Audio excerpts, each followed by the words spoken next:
Okay, hello everyone. You're filing in here, welcome. This is the Brooklyn Rail's 549th New Social Environment. I'm Carolyn, the Programs Associate here at the Rail, and I have the pleasure and privilege of being your MC today for a conversation featuring Christopher Campbell, David Carrier, Nancy Locke, Sueyun Locks, Carter Ratcliff, Chris Reed, William Valerio, and Phong H on the event of two incredible shows, Warren Rohrer at the Locks Gallery, Philadelphia, and Hearing the Brush, the painting and poetry of Warren and Jane Rohrer on view at Woodmere Art Museum. We are thrilled to welcome poet Louise Ackers here to close today's program.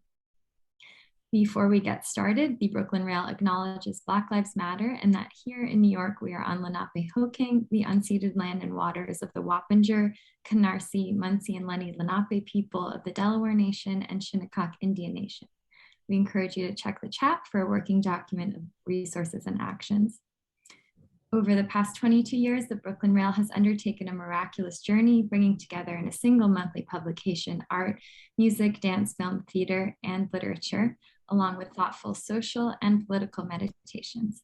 As a small nonprofit, we need your support. Your contribution will directly support our writers, guest artists, production staff, and operations here at the Rail. And now to introduce today's amazing guests and our host. Visual artist and art historian Christopher Campbell lives and works in Pennsylvania. In 2020, he co-authored Work, Labor, Matter, Warren Rohrer's Abstraction for Field Language, The Art and Poetry of Warren and Jane Rohrer from Penn State University Press. David Carrier has been lecturer in the Council of the Humanities and fellow in philosophy, Princeton University, a Getty Scholar and a Clark Fellow and a Fulbright lecturer. He is an editor at large for the Rail. Penn State professor Nancy Locke is the author of Manet and the Family Romance from Princeton University Press, and her current book in progress is Cézanne's Shadows. She is also the recipient of several grants and fellowships from the National Endowment for the Humanities and the Daedalus Foundation. As director of the Locks Gallery since 1989, Sueyun Locks currently serves as a trustee of the Philadelphia Museum of Art, on the Directors Council of the Whitney Museum of American Art, and on the board of managers at Pennsylvania Hospital. Carter Ratcliff has written books on Andy Warhol, Alex Katz, Marisol, Gilbert and George, Georgia O'Keeffe, Francis Bacon, and is the author of Jackson Pollock and Post-War American Art. He is published widely and is a regular contributor to the Rail. Chris Reed is Distinguished Professor of English and Visual Culture at the Pennsylvania State University. With his colleagues, the poet Julia Spiker Kastorf and Joyce Henry Robinson of Penn State's Palmer Museum of Art, he edited the catalog for the exhibitions of the work of Warren and Jane Rohrer. Since 2010, William Valerio has served as the director and CEO of Woodmere Art Museum in Philadelphia. He earned a doctorate in art history from Yale University in 1996 and was a curator at the Queens Museum, where he became interim director of exhibitions. And last but not least, Phong H is the publisher and artistic director of the Rail. And with all of that, over to you, Phong. Thank you so much, Carolyn. Thank you, everyone. It's so nice to see familiar faces here. Of course, Lynn Crawford is always here every day almost. And now seeing Eileen Neff, seeing also Klaus Altman, the poet, and Hollister here. It's terrific. Thank you so much for being here. I must say again, it's a pleasure. Partly because it's been a while and we just feel this is the most momentous opportunity to come here today to celebrate the remarkable work of the late painter Warren Rohrer in two concurrent exhibitions, one at the Woodmere Museum at Caroline just mentioned, Hearing the Brush, the painting and poetry Warren and Jane Rohrer, on view till July 10th. And we will talk about that show in a minute. And the other show, terrific show, just simply titled Warren Rohrer at Locks Gallery, on view till May 4. I'd like to thank Bill, Chris, Christopher, Sueyun, Carter, Nancy, and David for joining this social environment. And if you don't mind, if I may, before we begin, I'd like to share a few words about how I came to know Warren's work. It was in my senior year at the University of the Arts, where I was being trained to become a potential art director one day, any future really, commercial art magazine, any of them, published by Condé Nast. In other words, I was dreaming to work for the great Alexander Lieberman, which never happened, partly because I ordered too many classes, graduate critique seminars, especially the one that was given by Larry Day and of course Warren Rohrer, that essentially altered my life's ambition, which brought me back to the beginning, Jane Piper. It's a long story. I'm working on my memoir for Knopf right now, which might take another 10 years to tell you. But what kept me coming back as often as I could was what being said about the work shown at the critique, how each work was said with certain sensibility of perception in regard to as much as the use of materials as the metaphysical nature of the painted images. I was very impressed. What I remember most were how Warren can communicate with the most complex ideas about what he has observed, both in visual and written culture, be it European modernism, dating from Cézanne, Picasso, Braque, Léger, Soutine, especially Nicolas de Staël, which we will see a few samples a bit later, among others, in reference to poetry and philosophy. Valéry Rilke, I remember, Sartre, Simone de Beauvoir, for sure, Camus, and so on, leading to the artists of the New York School, as Rob Motherwell would prefer to call it, rather than abstract expressionism, on one hand. On the other hand, the dark vein, I remember, of American romantic tradition that connects American literature to American painting. From Melville, Edward Allan Poe, who happened to be in Philadelphia for a long time, and Hawthorne, just to name a few, to Albert Pinkham Ryder, Ralph Albert Blakelock, to Arthur B. Dove, to Maurice Hartley, and so on. And to some extent, Forrest Bass and Bill Jensen. I also felt I remember he also talked about the lightness of it. The other side of the dark vein is the light side that associate with romanticism, transcendentalism, which we believe that it bear no intermediary that was needed for spiritual insight. And I would like to mention a little bit more, having attended to Warren's recent show now at Locke Gallery. And I remember years ago, also having gone to one show there. I think it might have been in '96. You can correct me if I'm wrong, Stan. It's called the Breakthrough Years. During my visit there, because my parents lived in Ben Salem Township in Bucks County, Pennsylvania. So I would go 1 or twice a year, and I always stop at the Locke Gallery. So thank you, Sueyun, for giving the catalog, because just this morning, I read Warren's most moving, thoughtful, yet concise, very inspiring, generous text, edited from his long interview with Marina Baccini. I wrote it down so I don't want to correct her name wrong, for the oral history of the Archive of American Art. Essentially, I think in a way, sharing his full journey in less than 2,000 words, from the permission of allowing himself falling in love with Morandi, with Nicolas de Staël, reading the letter of Vincent van Gogh, learning how to make drawing with reed pens like Van Gogh did, then making drawing with crow's feathers like Rembrandt did, as well as making his own quilt pens to explore, I would suspect, the different possibility of mark making. And also the same summer, I think, when he was there in Nova Scotia, 1960, his own greeting, I think it's essential, of Jacob Boehme, the German philosopher, Christian mystic, and Lutheran Protestant theologian, who had a significant influence, I think, on the birth of idealism and romanticism, who Hegel referred as the very first German philosopher. I'm not sure whether or which beings book that Warren might have read, but I can imagine my favorite, one of my favorites. It's called Threefold Life of Man, or say Answer to 40 Questions Concerning the Soul, would be sufficient to warrant, I think, two awakenings. One, this is the life, as I wrote here, this is the life I want to live as an artist, which is as simple and inexpensive as possible, which I think his own version of pragmatism, an offspring of, again, transcendentalism. Two, returning to living in nature, be with and in nature, as a constant connection to her rhythm, to her seasonal changes, which was the reason, I believe, that prompted him to move back to Lancaster County.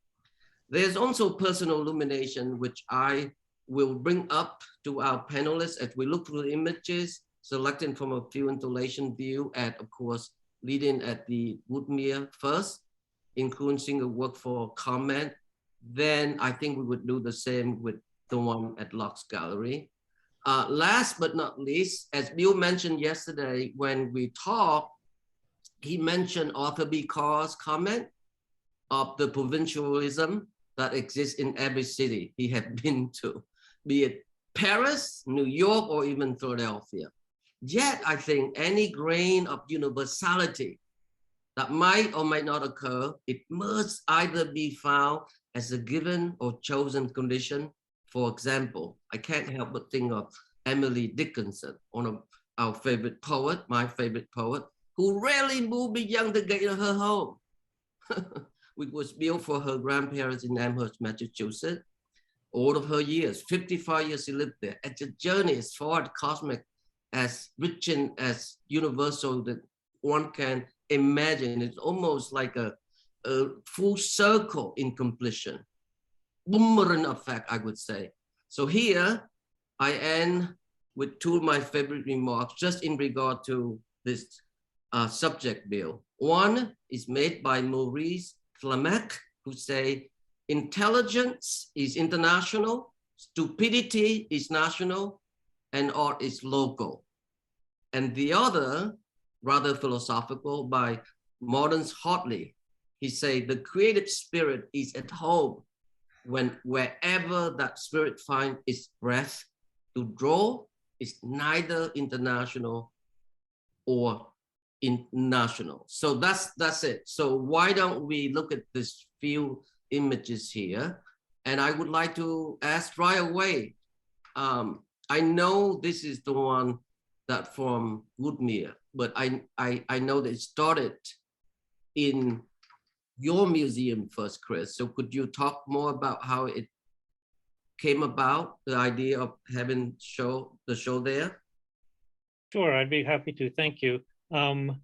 As people can see from these images, the beautiful installation at the Woodmere Museum, which is up now, juxtaposes poems with paintings. And that was our original our entryway to the work of this remarkable couple.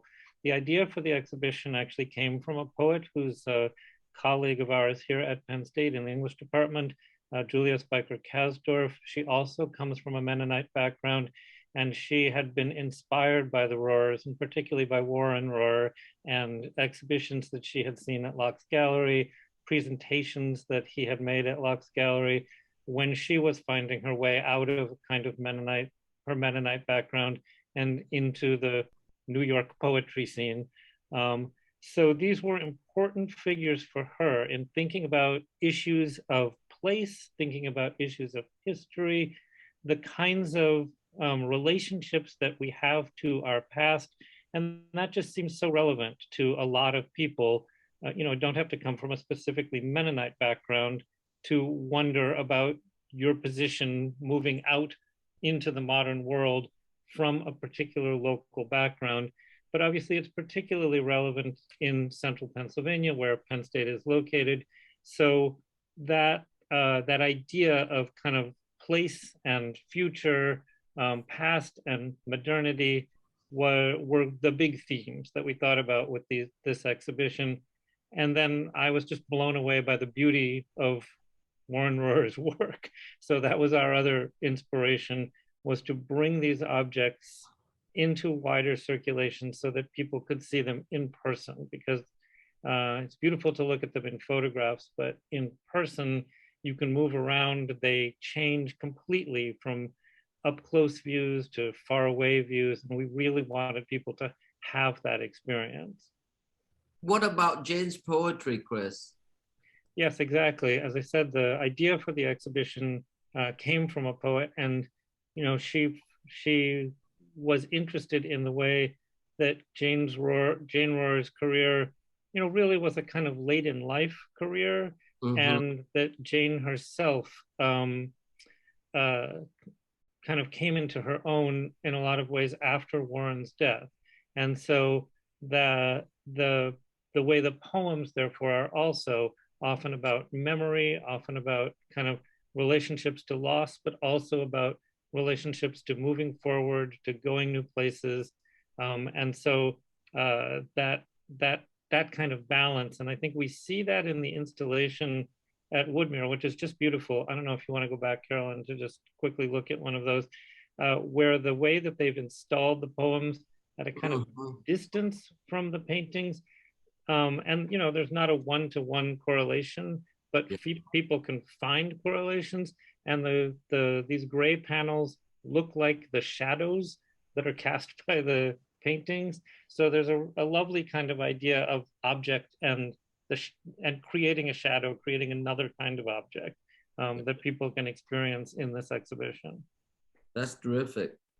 Can we go to the next one?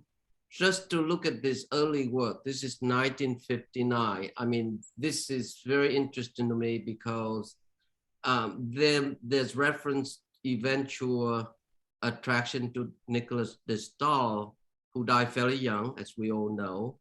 But there was something going on here, and I have the feeling that it might have been painted direct from nature. Would that be sufficient thing to say, David or Carter? It's hard to tell, but it certainly has a feel of being in the space that's being evoked here. Yeah. I agree. I don't know. I wish I knew. It's a wonderful painting. It's so distant from what you have in the Locks gallery now. It's amazing. I can put in, from the Penn State perspective, that Buffalo Run is a small waterway near here, and so the kind of identification of the title of it, it's something that was painted in one of the summers that he was here, and the interest in the title is that it sort of takes place at multiple times, so that there's more than one sun. So it's kind of balancing that idea of a plein air impressionist moment, but also the introduction of an idea of time. I think it's also interesting, thinking about the later paintings that are more influenced by de Stael, that become so kind of dense and heavy and coruscated, the kind of reserve and almost reticence with which he's working here. The paint load is very light, the colors are extremely desaturated, but I think it does argue for being made, sur le motif on site, because even just the directionality of the strokes and things, I mean, that everything has a kind of a specificity, as though there's a moment of looking at this tree, at this patch of shadow, that would be, I think, kind of erased and flattened by working from a photograph or working from memory. Yeah, I suspect that too. Can we see the next?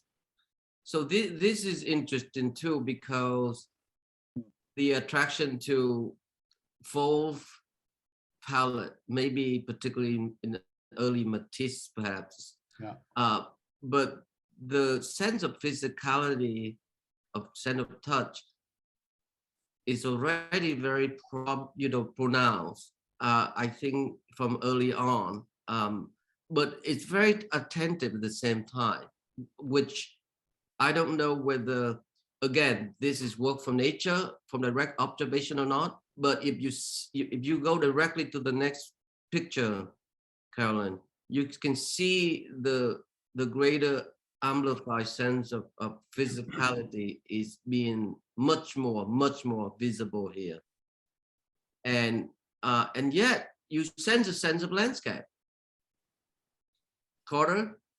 Well, I think it's because the paint is thickening and the brushstrokes are becoming almost scratchy in places. But I think that what you're talking about, or maybe responding to, is there's a flow of outdoor light through this image. And I think that's what gives it a feeling of being, perhaps not in this case, direct observation, but definitely a very powerful memory of the that's been translated into or conveyed in visual terms, a very powerful memory of a certain quality of light, very bright, and yet it's got grayish overtones to it. There's something very specific about this. Yeah. Not necessarily a place, but a time or a quality of and these works are both very small, and so compared with what we're going to see in the Locks gallery, he's in a different world here. Right? Well, and the support is a board, and so it can support the heavy paint load. I saw someone in the chat using the word sedimentary, and that's a great word for the roughness of that patch right in the center, that kind of brown and orange patch, that he's actually working laterally and kind of making this very, very rough edged abstract form. I think we need to see that still life as a transition where he is looking at a bowl of fruit, but it's starting to become something more expressionist, something that's departing from the fruit. It almost looks like a non-representational painting at first, with that shadow in the foreground, and with the heavier paint load that looks like a transition to this brief series of palette knife paintings he does. I think you're right, Nancy, especially on the right of the bowl, where he painted out the edges to allow the air to move into the fruit. And I also noticed the treatment of the bottom, which is very interesting. In other words, why the whole still life is being brought up to the frontal plane. There's no recession. There's no really depth conveyed here, but because it's anchored to the bottom of the painting, I feel in the next image, Carolyn, you see the treatment of the edge, because so interesting the bottom, so many things written about the accumulation of the history of painting being made to a certain, I guess, multiple time making the work. But to me, the way that he treat the edge is actually refer to the actual physical experience working in the field, on the field, where the demarcation, where the earth being cultivated and those that left untouched. It's very interesting. That's important, Phong. And I mean, if they can go back to that still life, it's as if he anchors the bouquet, but then on the right edge and then at the bottom, he's sort of fading into the next, or pushing into the next image. It's very, I could get caught on that little edge part there. It's amazing how he's moving. It's as if literally the bouquet, look at the right edge of the bouquet. It's like the bouquet is dissolving into something else. Amazing. I'd love to jump in and talk about these two images as well. And I love these discussions about movement and transitioning, as well as the physical tactility of them. And I'd like to describe a little bit about how the exhibition creates an intimate experience with these aspects of Warren's work together with the poems. And in the exhibition, just for example, with this beautiful early still life, we've paired it with a poem by Jane called Apples. And it was, an obvious pairing up because of the subject matter. But Jane writes about how, if men hang with fruit, then he is an entire orchard. And it proceeds from there with beautiful love language that is sexual, that is physical. And there's this intimate sense that the exhibition wants to create of these two people together under the same roof, working in the same studio and feeding each other and supporting each other in a journey. And just earlier when we were kind of discussing this, I talked about the ladder that each of these artists built to find a way out of a conservative Mennonite background. And they were not disrespectful ever of their background. They maintained their connection with it. They maintained their connection, with wonderful people like Julia Kasdorf, the poet who so much inspired us with this exhibition. But there's a physicality, a sexuality, and a sensuality in this art that's very honest. And it's somehow through that honesty and that something very elemental, sedimentary, tactile that you can feel in both the poems and the paintings. The title is called Hearing the Brush. And that title for the show comes from Jane's own poem. So many of her poems bring you into the studio, and she's giving you the experience of being around the energy, the physical energy of Warren making art, and his work as well. In the context of the poems, become calligraphic. They become about a semiotic of language in visual form.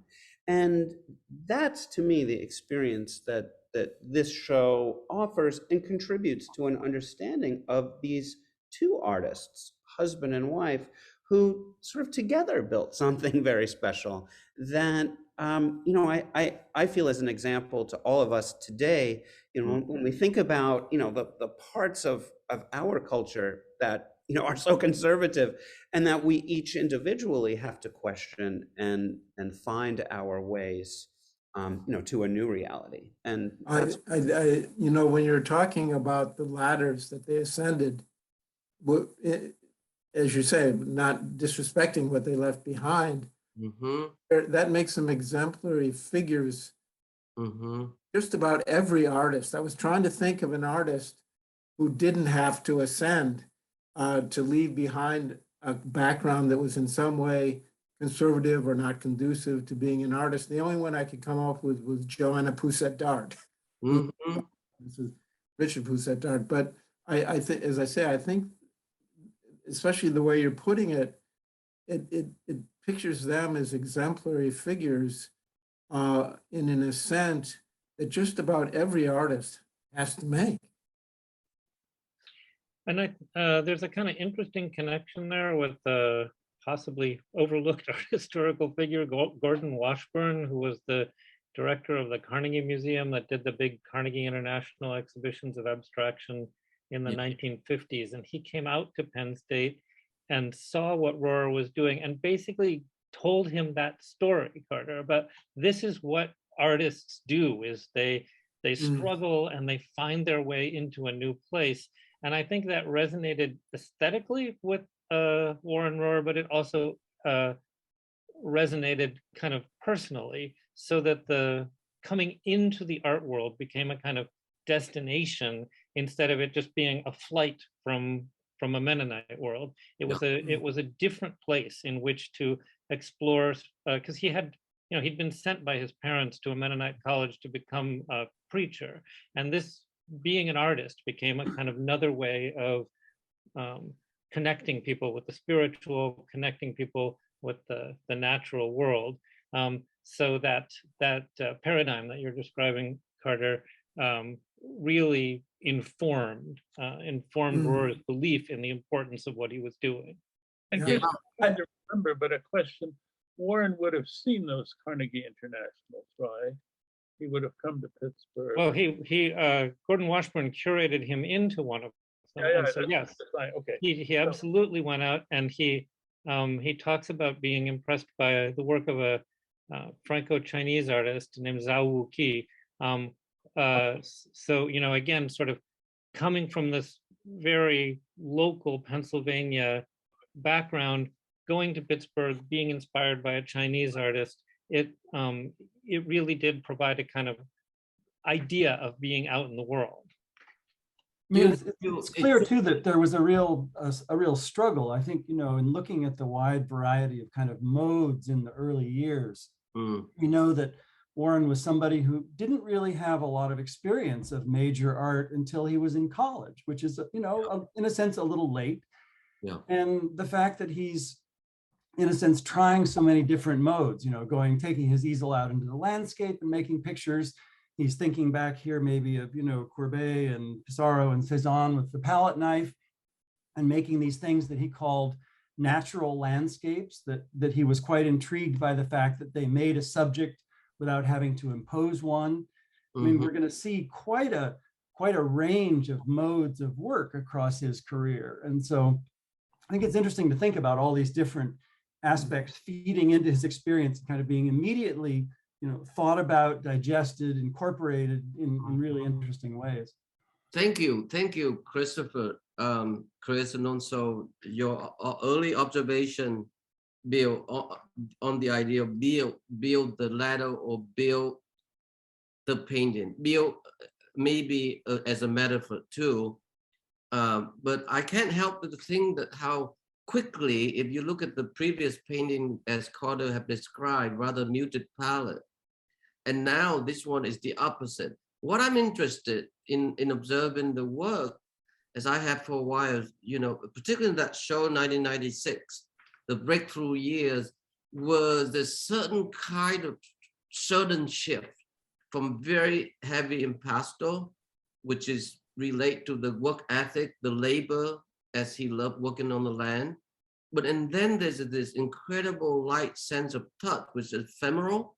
So you really see the shift, even in light, like this one is have an incredible brighter palette, full of gaiety, where the other one is rather somber, so to speak.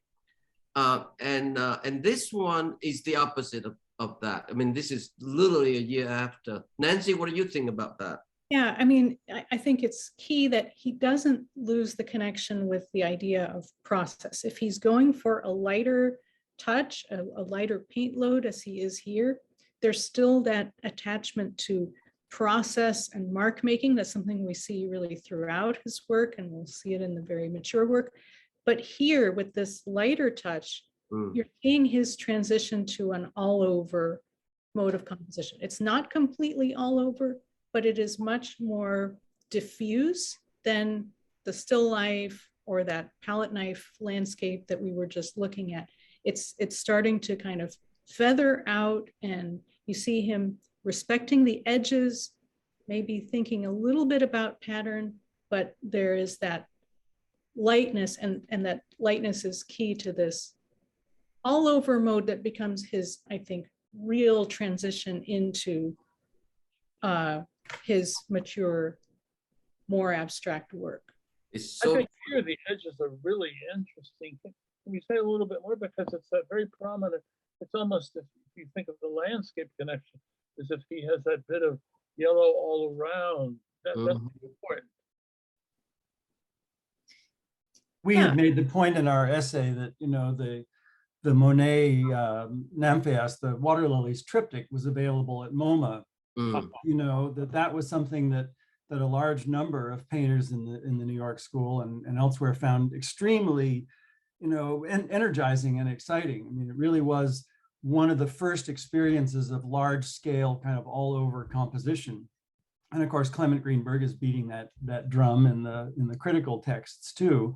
But it's fascinating that here, you know, one could imagine a break that was something like a horizon line, and that yellow-green band runs all the way around and makes it impossible. And so we're almost getting to the point where we can begin to imagine the sort of topographic view as though you were, you know, in a drone looking down on the fields, which we'll get into before too long.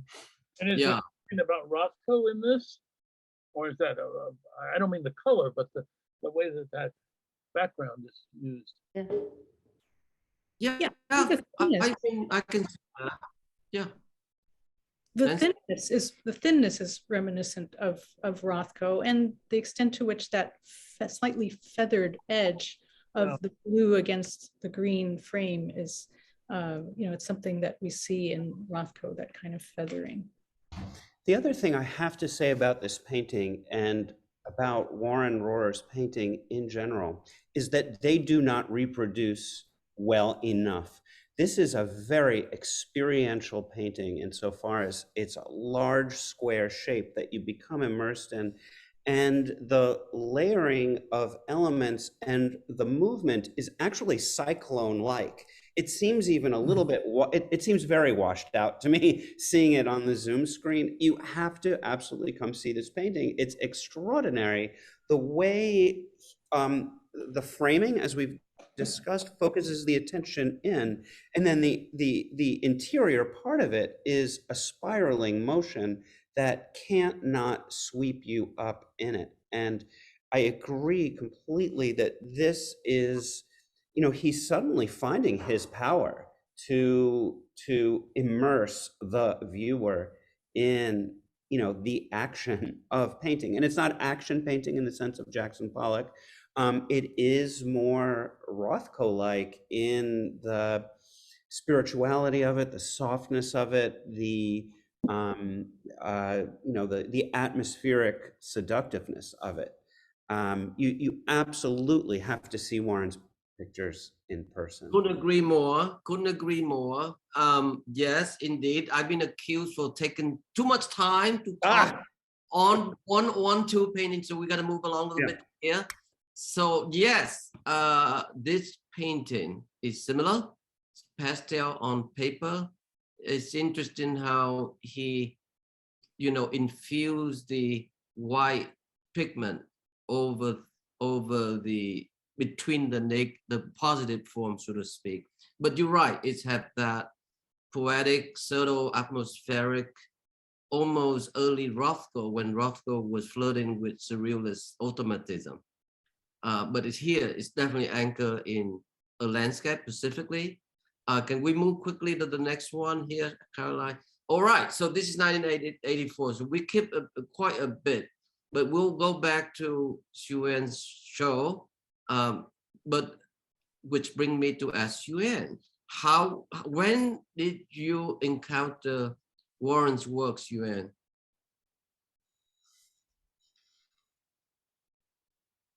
Yeah, you can unmute yourself.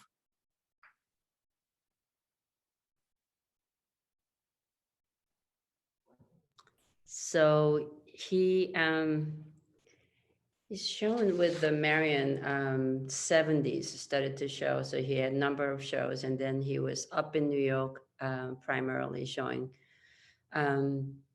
many different galleries. In those days, galleries come and go. So he moved around quite a bit until he got really tired of the gallery scene in New York and just kind of settled back to Philadelphia. He had a very steady teaching job at UArts, and he just wanted to concentrate on teaching and just doing his paintings. As we all just looked at all those early paintings, they were a lot more experimental in a way, and he was learning. He's a researcher. He's he almost used to say he was self-taught. He was learning a lot of this way to paint, way to think about art by just looking at other artists, going to the museums. He knew every corner of the paintings that hanging that he liked, the spots, and go deeply into it and really research. And his life was the same way. He lived that very sincere, almost like a minimalist way of living. Even when he has a conversation, he says very little. Yeah. Very incredible presence. He doesn't say a lot, but when he says it, it sort of shakes the room almost.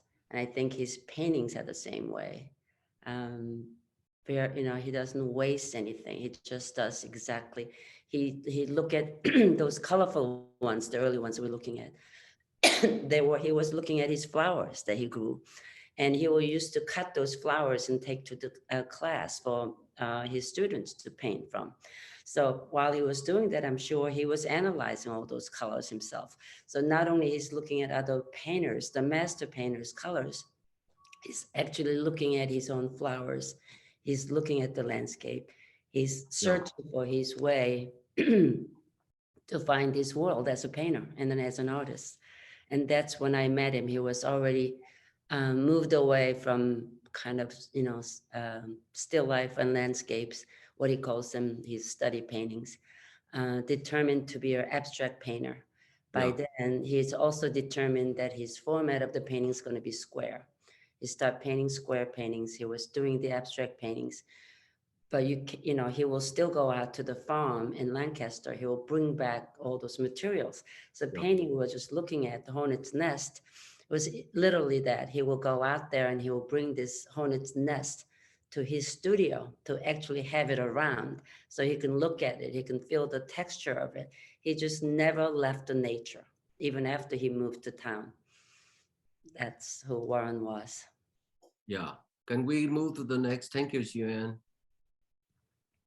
The question about how he responds to the surrounding landscape, the idea of seasonal changes, which to me directly, reference to the way that he mediates with tonality. In a certain way, I feel tonality, the way that he does it, it's evoked the luminous school of 1850s, 60s, 70s. I can't help but think a little bit of people, painter like Fritz Lane or Morton Johnson Heath and other rather modest of that school. Would that be a way to, refer to that tradition or not? What do you think, Carter? No, I hadn't thought of that, but I wonder if there was any. It would be wonderful to know, how people make inventories of artists' libraries. It would be wonderful to have an inventory of all the paintings that Warren saw. I'm sorry, I didn't mean to cut you off, Carter, but I have an answer to that question. And I think the luminist painters, Fitzhugh these are artists who depict light. I think Warren creates light with his work, and I mean that very specifically. His paintings are sculptural. One of the things that I learned, the great privilege of working in a museum is the intimacy that you have with the works of art. And in installing this show, one of the things I realized is that Warren's brushstroke is usually horizontal and it curves up to catch the light, so that what you see on the canvas is the light being cupped in the actual brushstroke. And that is consistent across well, I'm not going to say across all of his work, because obviously he modulates the direction of his brushstroke frequently, but you can see that there's a very deliberate, calculated strategy from image to image in terms of how he wants to capture light. So it is about luminosity. It is about creating sunshine, clouds, moods, the way that light shapes emotions, and he's learned how to use paint in such a way as to sculpt light, not to depict light, as artists who came before did. Yeah, that makes a lot of sense. Can you move to the next one, Carolyn? Are there any pictures of him working? I never saw any, but are there? Or do we have to look at the painting to see this? There's a film in which you can see him painting, making stroke, stroke, stroke, stroke, stroke. It's on the website for the Penn State exhibition, and that website is still up. We titled our exhibition Field Language, and it has the same subtitle then as Bill's iteration. The two exhibitions were meant to be at more or less the same time, but COVID interrupted. Sueyun, it may also be on it's on your gallery site as well. Yeah. And it's on Woodmere's site as well. No, it's everywhere. I think theater near you. I think it's interesting that Warren talked about making landscape become an object. That the idea of taking the complexity of natural phenomena and thinking of that of the interest of that, not somehow transcribing it into landscape, but what kind of objects could one make had something like the complexity of the natural landscape as it changes in season and light. And that in a sense, through all of these different modes and kinds of exploration, we end up with these kind of layered palimpsests where a little like, I think even Matisse is a good example. You have a kind of a brushy early layer, and you may have a more dense secondary or tertiary layer, and that the sort of the optical effect of the interaction of those makes this very compelling object where you no longer say, oh, well, yes, that's the dawn on the cornfields in Lancaster County, but you feel somehow that there has been a registration of enormous visual and finally emotional complexity, which has been carried over and recreated in a sense in this painted object. That's right. That's true, Christopher. As Bill said there, there's a sense of, unlike depicting light, there's building the light or creating the light, which is what makes his attentiveness between the two, like the way that he mediates the grid, for example, or minimalism, which is very different than the way that we seen other painters, even in the light of Bob Ryman, who surface, often a very abject, keep a certain credible distance and not reveal the emotionality of the artist, so to speak. Here we see all of that in Warren. Very calm, serene, very discreet, but nevertheless, it's there. The light that creating between what being depicted or what being painted. This is where I was fascinated by Carter's, long essay, 1971, it's called the painted versus the painterly. It lies between somewhere there. Is that a correct way to describe it?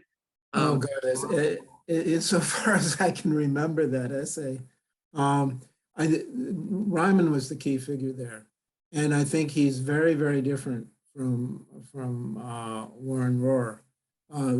The thing that I was trying to talk about then was the appearance of a kind of painting that laid on paint in a way that turned it into an object. Right. Not a minimalist object. I've always thought it was wrong to call Ryman a minimalist. But the insistence on the physicality and also the routine of going through from one side of the canvas to the next with a repetitive stroke, not identical, of course. It's all very handmade, but that, as I say, seems very different from what's going on in Rohrer's paintings. I think Bill's point about not depicting, but somehow creating light. In these paintings, there's this extraordinary play of tone and hue that evokes memories of light. Yeah. And one feels, can't be sure, one feels that one knows what sort of light he's evoking. Yeah. And you feel drawn into it as into a place. It's it makes memory present in a certain way. I love the way that in addition to that, and in a sense, almost subsequent to it, we also have the kind of extraordinary drawing, the kind of calligraphy, which, at points you could sort of say, oh, if I were to look at a field of corn stubble, tossed and broken by the wind, you would get some of these shapes. But I thought one of the most interesting objects in the Palmer Museum show was a small sheet of paper, of rag paper, that he had wrapped around the bark of a cherry tree and then used a pencil to selectively do a rubbing. And in a sense, produce marks like the one we see in the painting, to allow the natural object to impress itself. And that we see, in a sense, those kinds of very organic marks overlaid on all this interesting, tonality and chromaticism in I think, really surprising and constantly interesting ways. It's one of the most interesting things, I think. Sorry, and to go maybe back. David, go ahead. Carter's point, I think that these are the Locke's gallery paintings are seasonal paintings. I mean, I remember, Fogg, when you and I talked about this there, I mean, they're seasonal in a way that Ryman's aren't. I mean, you look at a Ryman painting and you don't think, well, it's winter or spring but these, I mean, you have a very specific It's sense a good point. Yeah. that they're so different, right? Winter is not spring. No. Very interesting difference, Here's a good instant. This is an early painting, should have been earlier, but we're happy to see it too. It's still in that, phase where he was submerged under the admiration for the star. But again, the tragic death of the star was very dramatic. I think it was 1953. He was 41, I believe. So I'm sure Warren must have discovered that tragic death, and sure, soon will remove from that I would say, reverence, so to speak, to that body of work of the star. But I think here you can still the definite treatment, particularly reference to landscape, but the edge is also already there. On the left, you see the gradual subtle diagonal that already indicate the field on the left there, which to me so interesting, because repeatedly throughout his painting, there's a sense of welcoming. I think there's an opening. If you go back to the previous slides, here is what you was talking about, called a sense of memory, because the foreground can be very invited, as you can see here on the yellow painting. You see the foreground. I just want to, I mean, there are two kinds of memory. Well, no doubt there are many kinds, but there's a memory where you sort of consciously recall something, consciously and deliberately. Then there's a kind of memory where you seem to be reliving it. Yeah. And I think that's the kind of memory. Rohrer relies on memory to have these evocations work and to evoke a certain time. But when you're there with the painting, it's in the present. It's not as though you're looking at something from an earlier time. Yeah. So that it employs memory, but it gets you into the present of your viewing the painting and the immediacy of it. So true. Can we go to the next image, Carolyn? Next one. Yeah, so here it's a very interesting time. This is 72. This is where the full immersion and interest in minimalism, repetition, but never really, I would say, dismiss his admiration for craft object, which is very interesting to me to look at it now and thinking the immersion of the mark making in reference to also how I think it might have been a year before when American Poetry Review was created. So I don't know, you can correct me, I'm wrong, Sueyun, whether Warren had met Stephen Berg, the founder, the editor of the magazine, then or only in the 80s when he began teaching full-time university arts. And Phong, can I ask about the title of this, Barley? This is, I mean, I'm zero in nature. This is a relation to a barley field? It's possible. Yes, I would think so. Yeah. What does a barley field look like? I want to jump. Sorry. I just wanted to jump in and say, I don't know about the title of this particular painting, but one of the great conversations that I had with Jane Rohrer walking through the exhibition at Woodmere, where she said, oh, I made that title, and I saw that painting and thought of corn husks, and that's how the title came about. And so, you know, the titles of Warren's paintings are often, you know, coming out of this kind of intimacy with Jane and her ability to evoke words and images together. That's interesting. Right.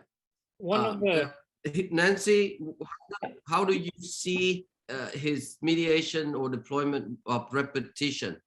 Yeah, I wanted to relate this not just to minimalism, but to post-minimalism. I mean, we're into the years of Eva Hesse's work and the fact that we see a grid here, but the units of the grid are somewhat organic, somewhat irregular. It's a little bit like a painterly equivalent of an Eva Hesse. And so there's that kind of more organic approach to minimalism. Mm-hmm. But also I wanted to think about the picture plane, because the fact is Rohrer remains very attached to landscape.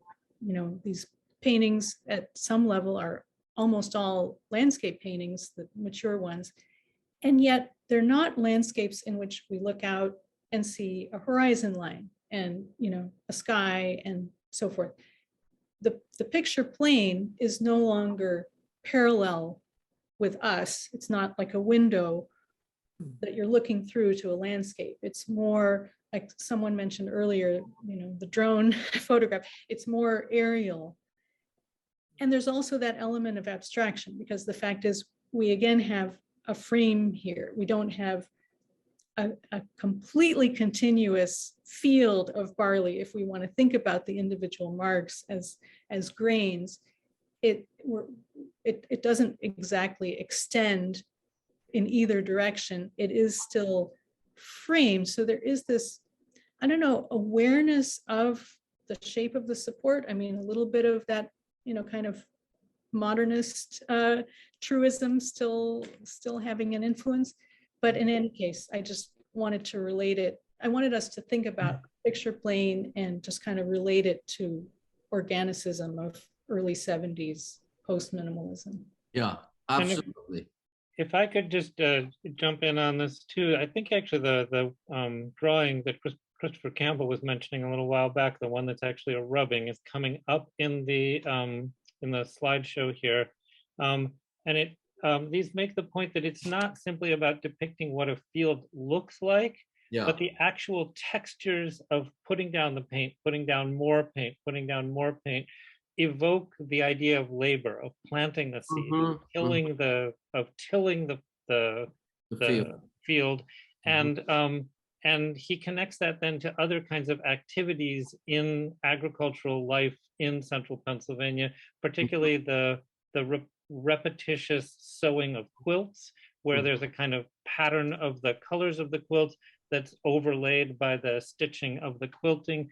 And in the Penn State version of the show, we had kind of vernacular woodwork that was decorated in abstract patterns. We had quilts to also make the point that this idea of labor, repetitive labor, as an evocation of agricultural life is part of the feel of the paintings as much as the look of the paintings. I think you're right, Chris. I think you're right. Yeah, because you see the mark there, the white mark, none of them are similar. So even if you plow the field, you tilt the field, each movement is different than the next. And I think that's what makes his, I would say, irregularity, discrepancy, spatial discrepancy so interesting. David, you were saying something. Well, I'm thinking, of course, about the quilt, and I believe, someone can correct me on this, that he was involved with that interest in local quilts, that the image quilts became famous and there were shows of them. And that may be relevant here. I mean, certainly this is a quilty connection, however we read that connection.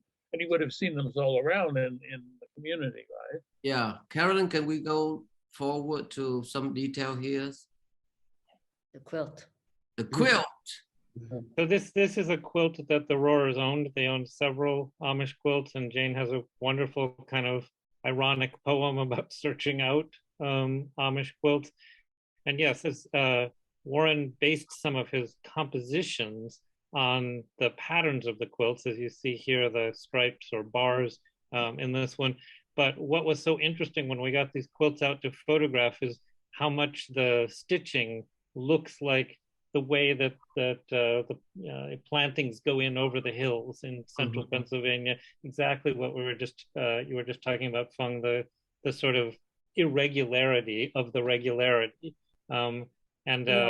I think if we go to the image right before this, it's a detail of one of the paintings that's up at Locke's right now, and you really you can see that kind of underneath the white marks is that field with all of the little red marks which are coming through the yellow paint, and so that idea of process or almost tilling the painting is that one is really interesting, because can you tell something about the order in which this is painted? That is, because I puzzled with the show. Which is the ground and which is what has he done on top? Do you know about this? Well, that's a conversation you can have in front of almost any of his paintings. And it was one of the wonderful things about having the exhibition here. Like Bill said, when you really get to live with the paintings, every time I went to the exhibition, there was somebody standing, in front of, this is the whole painting, it's just gorgeous, in front of the paintings. And you could speculate with people like, oh, this light gray is on top of the dark gray, but then in this other place, the dark gray has moved to the top. So they have these very, very complex surfaces that are part of the experiential pleasure of interacting with the paintings.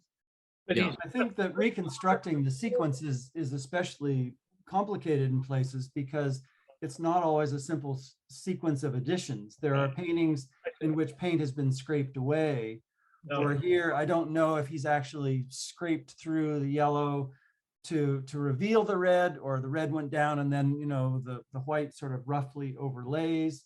But those sequences of operations, I think, especially in the barley from 72, shows why he will be so moved by seeing Agnes Martin in 73. I've often thought in looking at Agnes Martin about her standing in the wheat fields of Saskatchewan where she grew up, where you have these millions of fine line elements in the wheat stalks blowing, in the currents of the wind. And that we know that Rohrer saw that retrospective in Philadelphia in 73, that she came and spoke in one of his classes later, et cetera.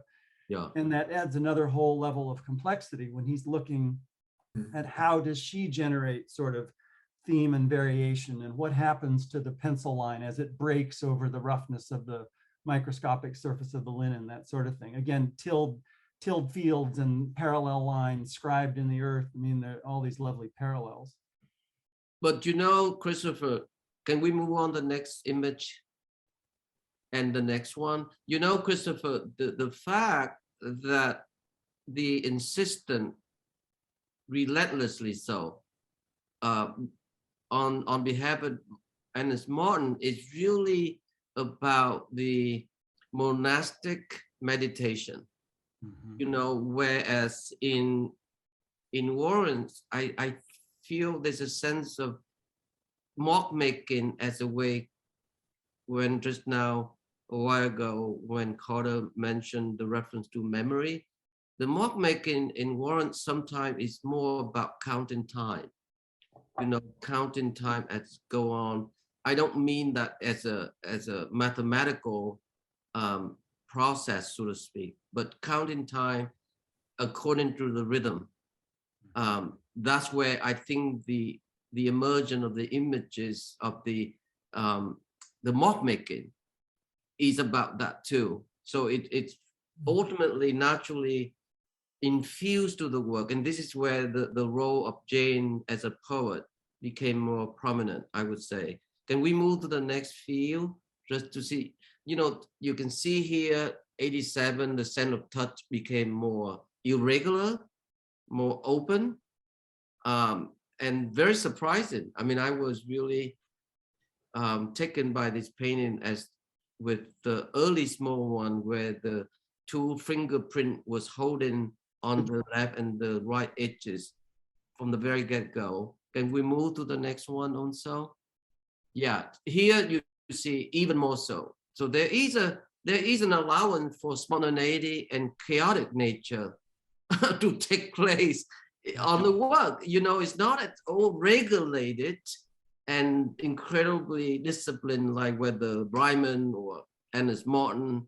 The monastic nature in his own way of looking at spirituality and the mediation between where he came from as a Mennonite in his upbringing, to me, there's a certain sense of rebellion too in the work. And I think that's where I love to ask, if it's possible, Sueyun, how do you see the continuity that somehow have involved, and this is for everyone really, evolve and sustain throughout the exhibition, especially the one both from Woodmere and one at your gallery? Well, our gallery show was a specific, we were focusing on 90s paintings. Warren died 95. Later paintings, you know, after he has done all, you know, if you looked at the 50s and 60s and then 70s of all those, you know, linear field, but more dotted texture, more stitch-like paintings, to 80s, more moodier. And then 90s, some of the paintings got really dark.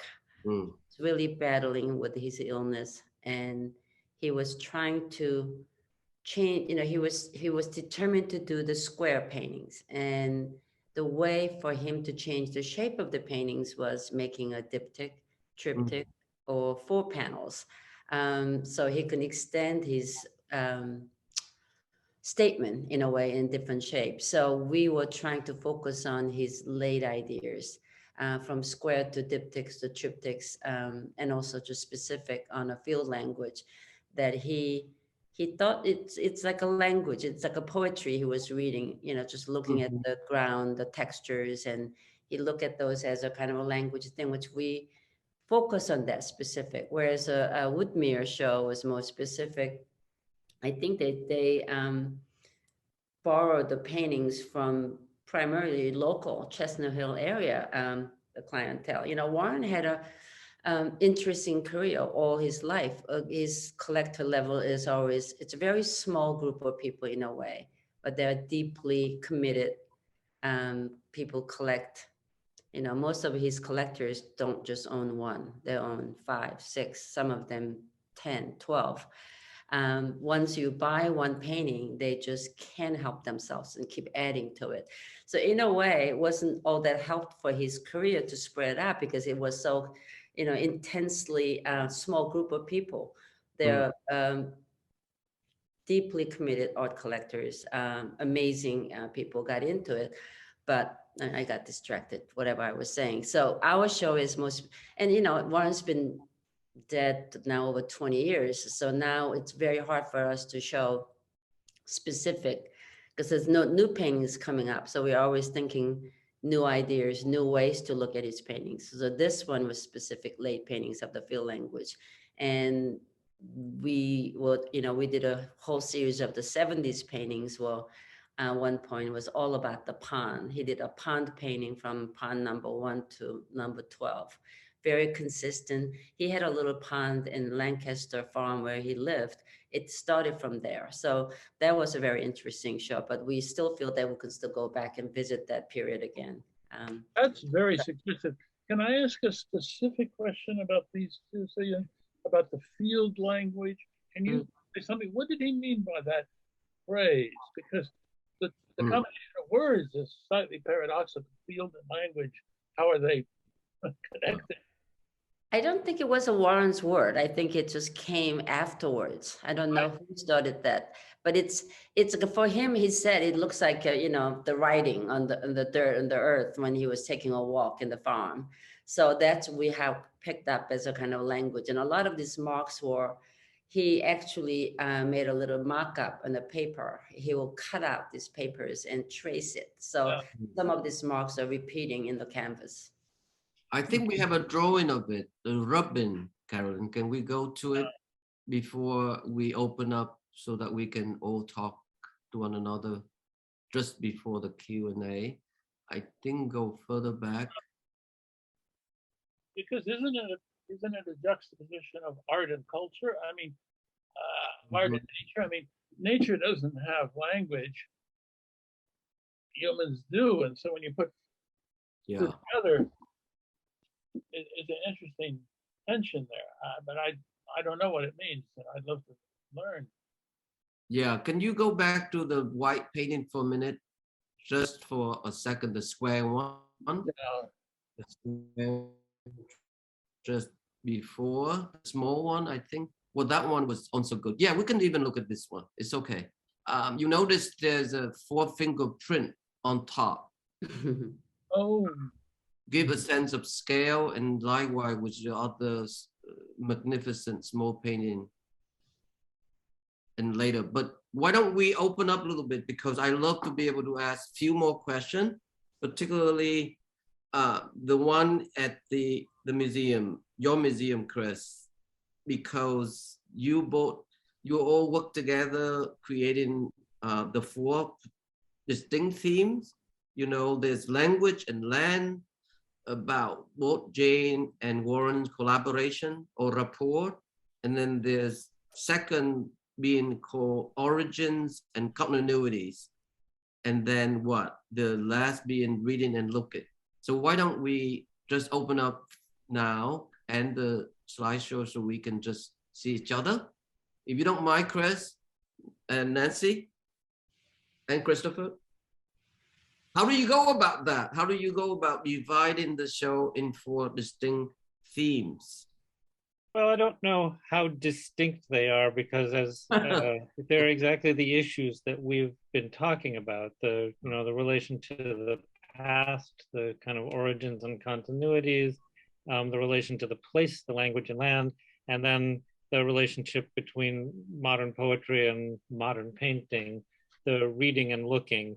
And so these are, rather than really being distinct themes, I think they were concepts that audiences were invited to respond to through the exhibition and through the catalog. And a lot of the things that people have said already in today's forum relate to those topics.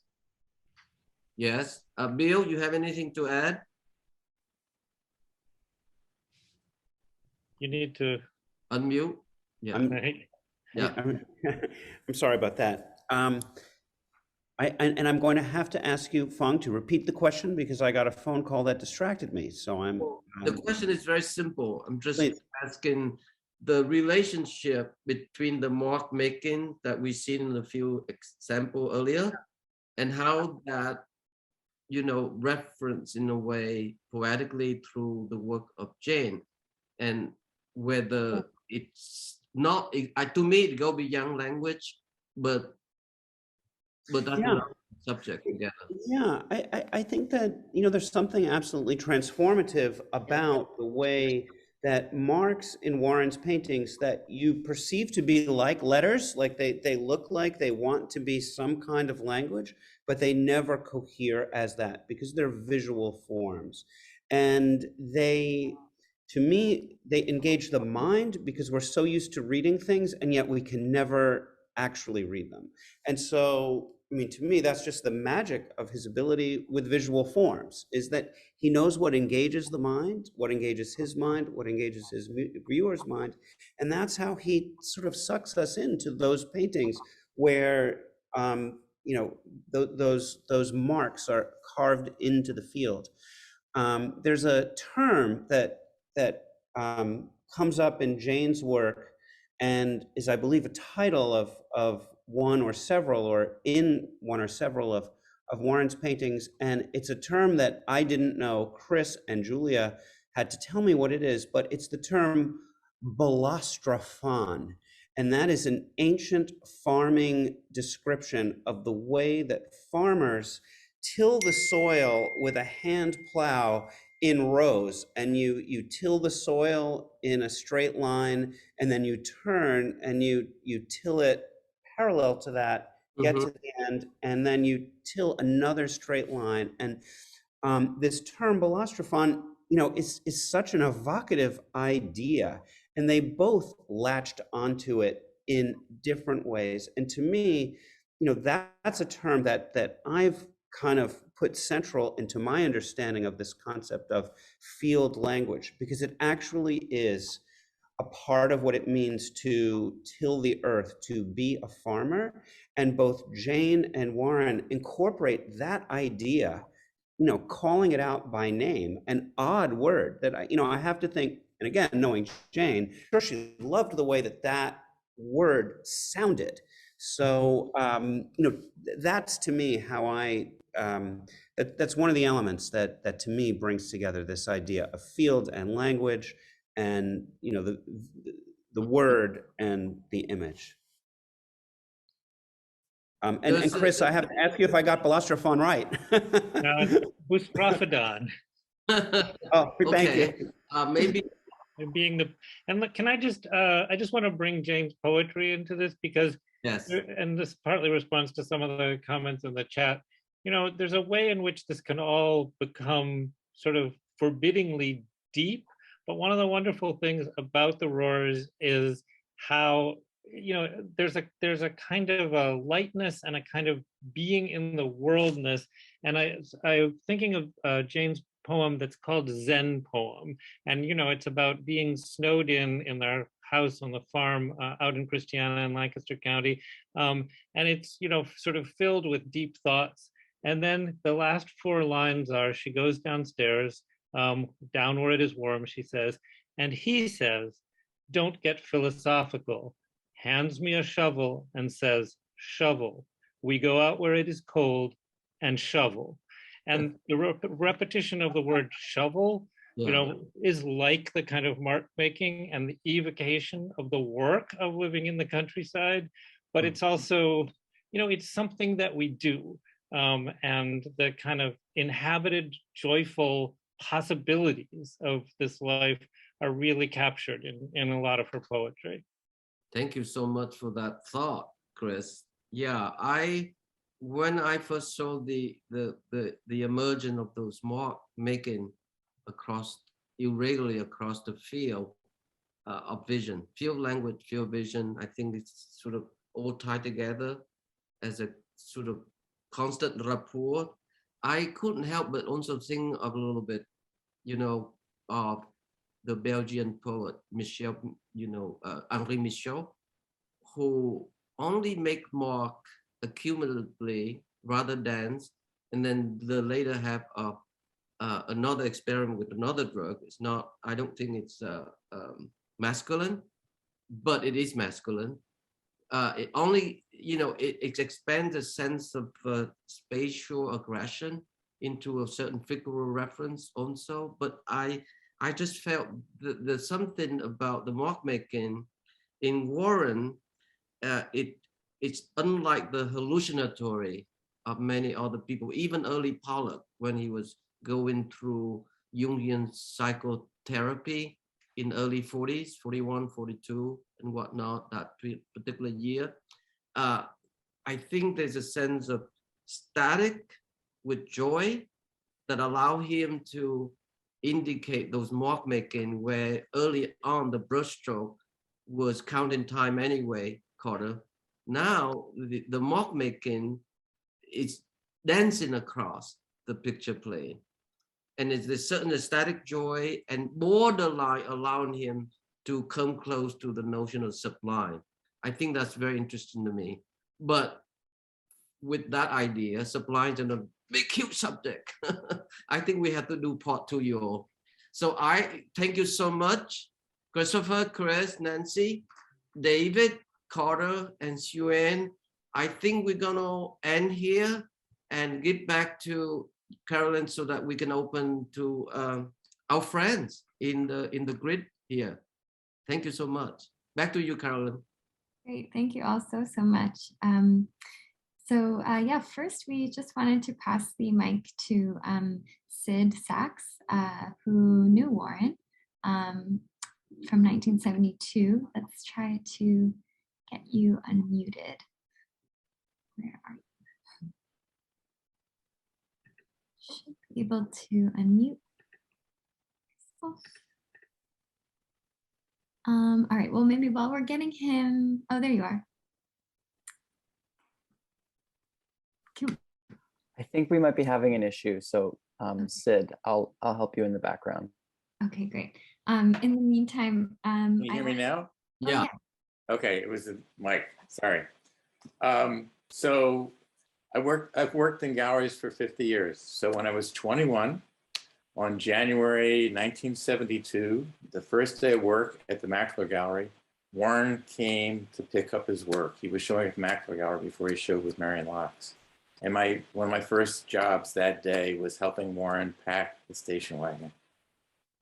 The other thing is about Warren is he had a hearing problem. So he was very soft-spoken, but he was really a very strong person. So he didn't say a lot, but you knew what he was saying when he said it. And third, I just want to say this, is that Agnes Martin had that famous retrospective at the ICA in Philadelphia. And on Valentine's Day during the show, she was on stage with a little kerchief, twirling it on, she was just sitting on a chair alone on the stage.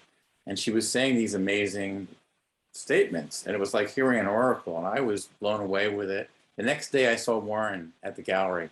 And Warren and I were both astounded. We just thought it was the most amazing thing we had ever heard. Unfortunately, Hope Mackler, and there was another collector named Milt Brunton, who was a psychologist. They hated it. And Milt was diagnosing Agnes Martin instead of listening to what she was saying.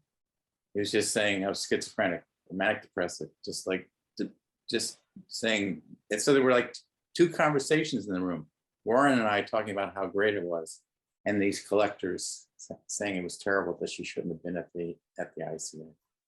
And the last thing, real quick, I worked with Sueyun when Warren had the major show, and Dan Dietrich came, and they meshed incredibly. And Dan started collecting his work and being very friendly with Warren in the last years of his life. I thought they were friends for decades. They weren't. That was the first time they met when I was there, and it was just amazing to see that bonding. That's all. That's it. Thank you for this. It was very good. Thank you so much, Sid. Thanks. Next, we'd love to turn it to our friend GE. You can go ahead and unmute. Thank you, Carolyn, and thank you, Phong, and thank you for the stellar panel. Can the panel talk a bit about how the sort of near primal language, that kind of hidden, almost like calligraphy, the reading of the fields and this kind of thing, sort of reaches out to touch the hem of the numinous? I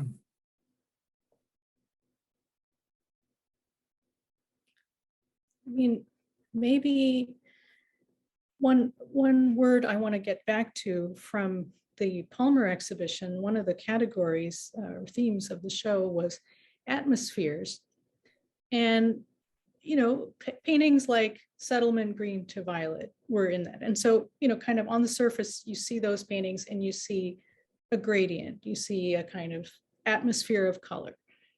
And so before I had seen the paintings in the flesh, I was expecting them to look more like Rothko's. I was expecting them to be more ethereal and, almost airbrushed. And then, of course, when I saw them at the Locks Gallery, the first time we saw any of Rohrer's work, I was blown away by the materiality of these paintings, the mark making, that a painting like Settlement Green to Violet is not just a diffuse gradient of green up here and then, transitioning to violet down there. There are layers, the individual marks kind of trace a topography of hillsides. The different layers that, we've spoken about in this conversation today, that you see the earlier colors showing through. And then the series field language, these paintings that have some kind of a calligraphic element, these kind of broken stalks or early writing. I mean, they connect with these more luminous, more diffuse kinds of compositions, in that there is still that spirituality. But I want to stress that in both there is that work of the hand, there is that element of mark making, and that is part of the numinous for me with Rohrer, you know, that connection with the land and that connection with labor.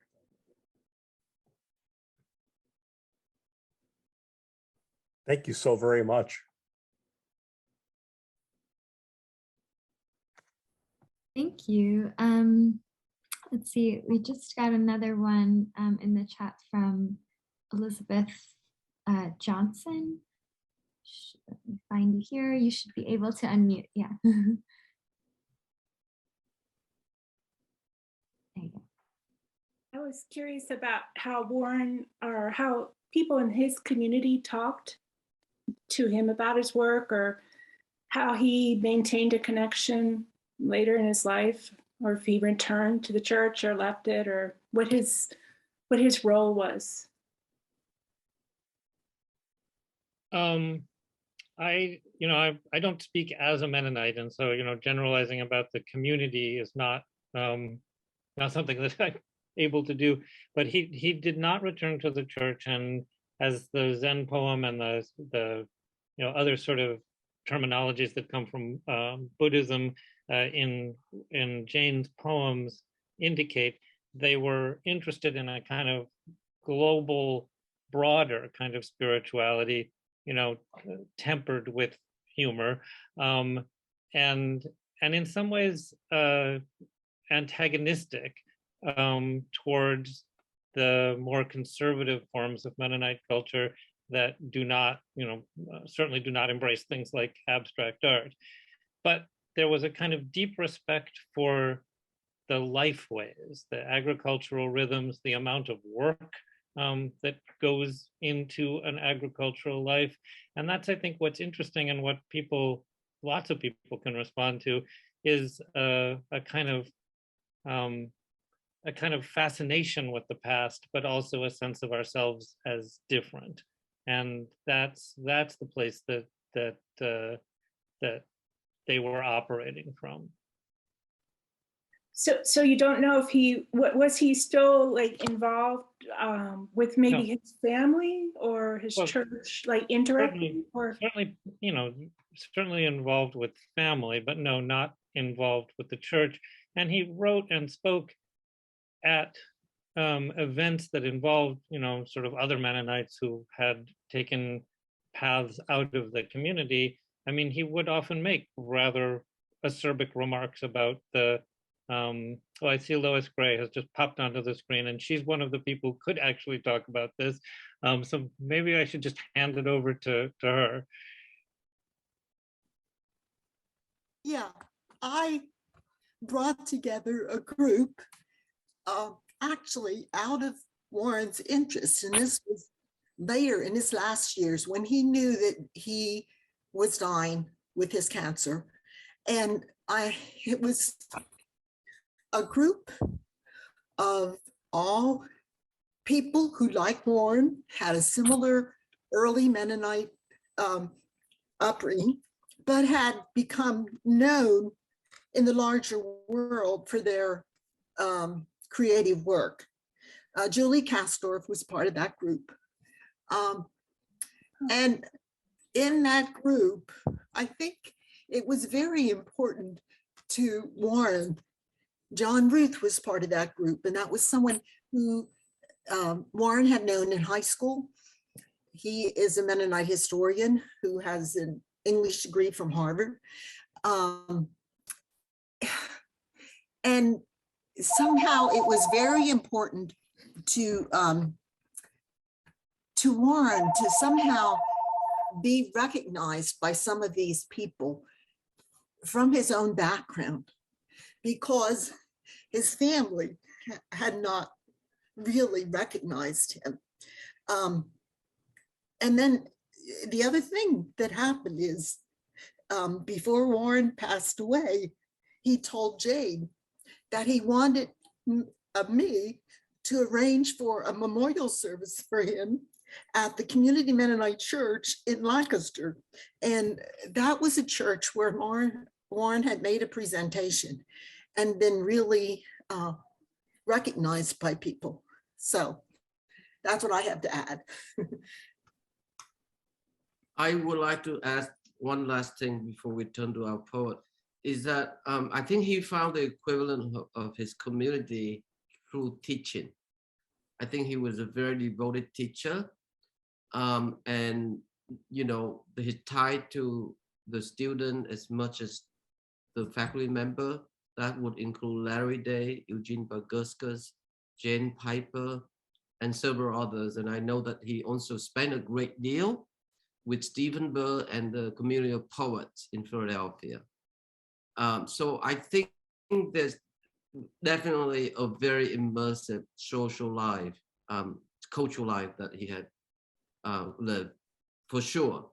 And the labor that he put in teaching is also very directly reference to how Mennonite see the world, because they believe in peace and helping the neighbor. You remember during the war, many of them were sent to provide cattle and food and farming to war-torn countries, particularly in Russia and Poland. And that tradition is still going on today. So I think that maybe relate to his sense of commitment, social commitment. Yeah. Thank you for your question. Yeah, thank you all so much for these great questions. So at the Rail, we have a tradition of ending our events with a poetry reading. And today I'm so thrilled to welcome our poet laureate of the day, Louise Ackers, to the stage. Louise's chapbook, Alien Year, was selected by Brandon Shimoda for the Oversound Chapbook Prize.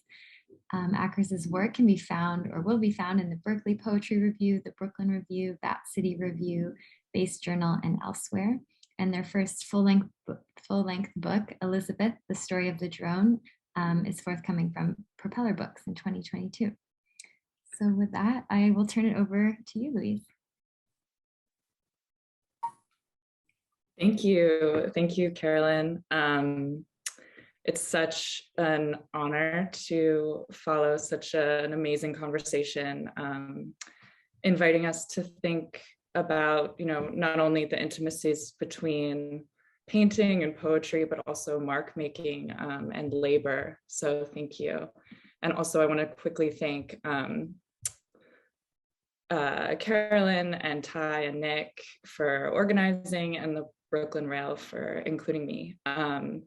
I'm going to read a few poems from Alien Year, my collection, and then I wanted to close the reading with a really beautiful poem by Jane Rohrer herself. So thank you. This first one is called Alien Year. I had it written down that meaning cannot pre-exist operation. And reading it again, I mapped a shift in my intent to be ungovernable. How a diachronic relic cannot exist without its archive, and how the objects making us afraid emerge historically, an open concatenation of and. Most things are easy to find here. I can make out one or two fences in the dark, a long way out toward linked estuaries, clean and sparsely furnished ranch houses, yet where are the filters and grids that permit human organs to be sensitive? That interests me. In a year of zealotry like this one, seasons can be harmed simply by wearing them.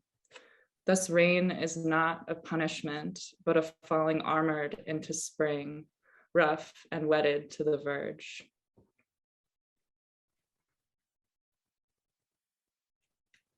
This next one is called The Passion. I find it hard to believe I am going to die. An animal in an accident-rich environment, a priori foundation, a limited foundation.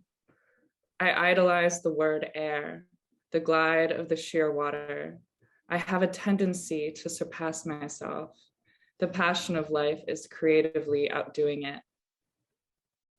I am hulled, the spirit, the hull is split, the center ceases in perfervid reception.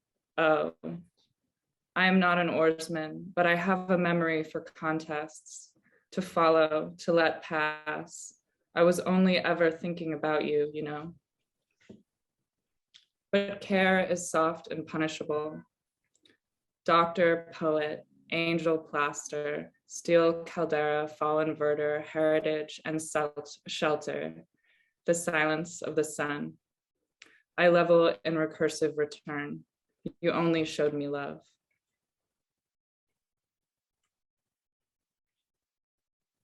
This is called A Wave.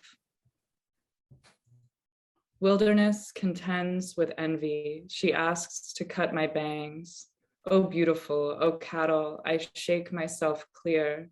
I condense into smallness. I am outside trying to vomit the freshness of recurrent genesis. She told me she could barely function. She kept bumping into cattle, fluttering into mirrors, watching selves and feeling others. She said, look, there is a squid in the belly of an eel. There is a school of smaller eels in the belly of an eel. Reaching up the throat is a squid caught in the belly of an eel.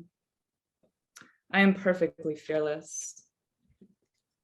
Oh, high desert home, I look for them, the west, the fine white filaments that tether cattle to the other cattle, mirrors.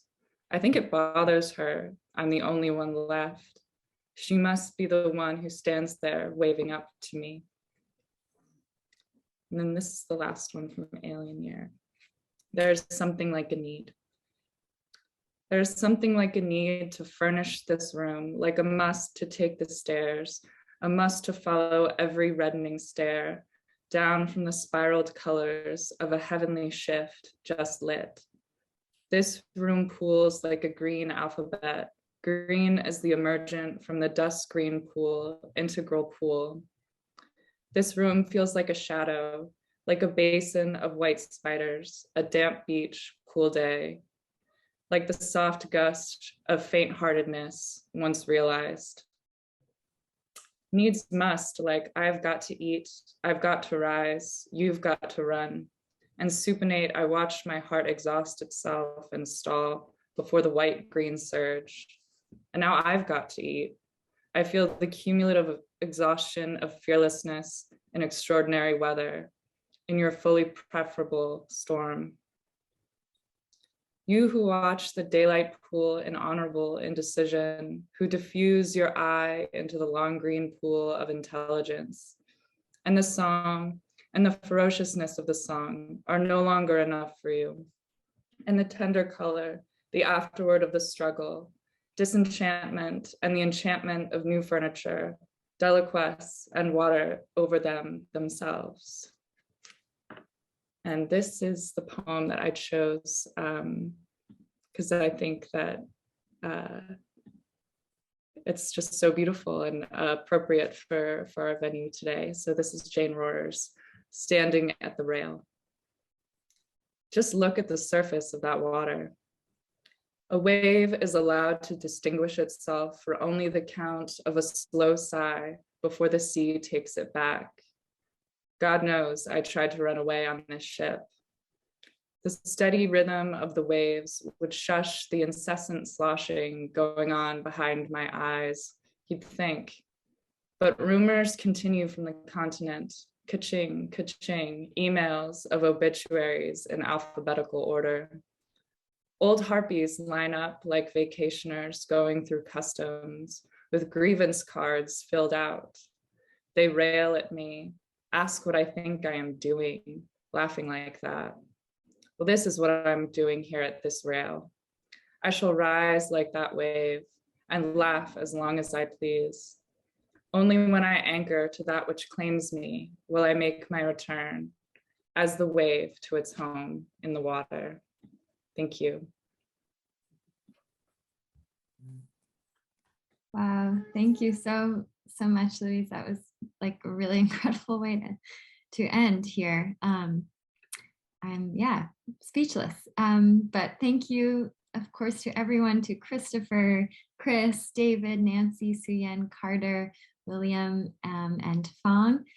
We would also really like to thank Meredith and Hildy and Laura from Locke's Gallery and the Woodmere for helping to make today possible. We encourage everyone to view our archive of these conversations on our YouTube channel, where we'll upload today's conversation shortly. And please join us Monday at 1 p.m. for a conversation with Thornton Willis and Tom Glynn. And you can now turn your microphones on and say goodbye as you leave. Thank you all so much. Thank you everyone so much. For that conversation. Bye. Thank you That was you really all. great. That lovely reading. Great conversation. Thank you, Christopher. Wonderful poem. Thank you, Nancy. Thank you. Thank you Thank all. you, Carter. So much. Thank you, Carter. Thank you, Sueyun. Bye. That was a great reading, Louise. Thank you. Thank you, Louise. Thank you so much. Thank you. And congratulations on the 2 show. And go see the show. Locke's Gallery again. And Woodmere.